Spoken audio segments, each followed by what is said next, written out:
الله الذي خلق السماوات والأرض وما بينهما في 6 أيام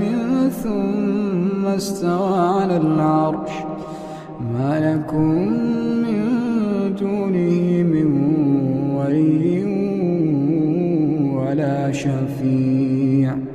أفلا تتذكرون يدبر الأمر من السماء إلى الأرض ثم يعرج إليه في يوم كان مقداره 1000 سنة مما تعدون ذلك عالم الغيب والشهادة العزيز الرحيم